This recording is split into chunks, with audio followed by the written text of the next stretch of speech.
Les amis, bonjour. Nul n'est prophète en son pays. L'adage va comme un gant à Henry Miller, écrivain phare du XXe siècle, un peu éclipsé aujourd'hui et qui a connu la célébrité en Europe bien avant son Amérique natale, notamment avec Tropique du cancer. Je n'ai pas d'argent, pas de ressources, pas d'espérance. Je suis le plus heureux des hommes au monde.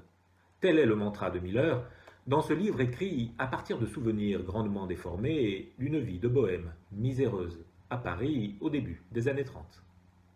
Il en ressort un livre à part qui peut heurter tant il regorge de grossièreté et de désordre, qui rend la pensée anarchique et malaisée à suivre, mais aussi par son obsession, le terme est faible, pour la chair et les femmes, dont il n'épargne au lecteur aucun détail, jusque et y compris les plus scabreux et vénériens.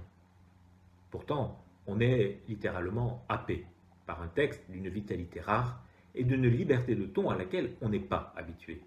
Avec une prose qui confine à la poésie, Miller emporte le lecteur dans son univers par des digressions sans fin et une faculté prodigieuse, à partir d'un rien, souvent une anecdote à caractère sexuel, de se livrer à des vagabondages philosophiques qui décrivent la nature humaine dans son aspect le plus vain, le plus désespérant, mais aussi le plus drôle, le plus ironique et le plus jouisseur.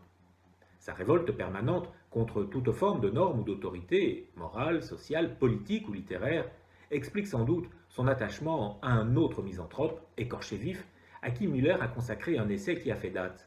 Le temps des assassins parle en effet du poète Arthur Rimbaud.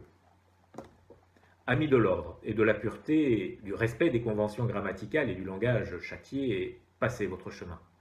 Car Miller, provocateur en diable, qui ne déteste pas choquer le bourgeois, qui le censurera plus tard, saura vous faire sortir de vos gonds. Si au contraire, vous aimez le rodéo et décrasser des certitudes bien ancrées, au risque d'être sclérosantes, alors la lecture de Miller sera vivifiante. Bonne lecture.